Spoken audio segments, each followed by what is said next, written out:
The man was trying to give a female chimpanzee a grooming treatment when she suddenly charged at him. She yanked the door, refusing to let it open, and managed to grab his arm through the gap. Thankfully, a coworker rushed over just in time, and the man's arm was saved. Jack had no idea why the chimpanzee went berserk. She stormed through the building, barged into a conference room, and was ultimately shot dead by security. The upper management immediately declared the experiment a failure. Later, Jack accidentally discovered the real reason for the outburst. The chimpanzee had been trying to protect her baby. Quietly, he handed the baby chimp over to the project's lead scientist, Jerry. Unable to bring himself to destroy the infant, Jerry took it home instead. 3 years passed. The young chimp, now named Caesar, had grown up. His intelligence far surpassed that of an average chimpanzee. He could solve complex puzzles and models with ease. Jerry secretly took an experimental drug from the lab and injected it into his father, who had been suffering from dementia. By the next morning, the old man was alert and full of life again. One day, a little girl screamed in fear when she saw Caesar. Her father came charging with a stick, ready to strike. Jerry and his father quickly intervened and saved Caesar.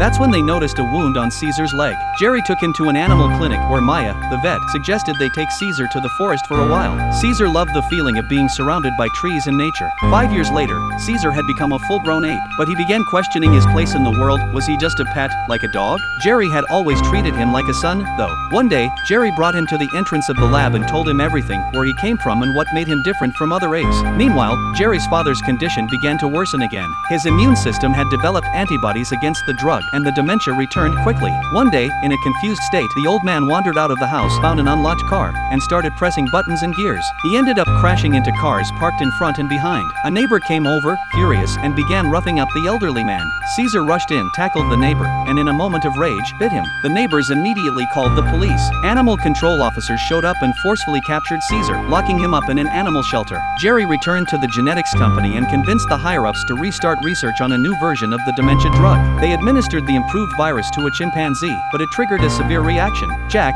accidentally exposed to a dose himself, began sneezing violently, even bleeding from the nose. Back at the animal shelter, Caesar was regularly mistreated by the staff and bullied by the other apes. When Jerry visited and saw the bruises and scars all over Caesar's body, he tried to take him home, but was denied. That's when Caesar realized he couldn't rely on humans. If he wanted freedom, he'd have to take it himself. He went back to his cell, wiped away the painted window on the wall, and during one of the outdoor breaks, climbed to the highest point in the enclosure. From there, he began planning how to escape this heavily guarded facility once and for all.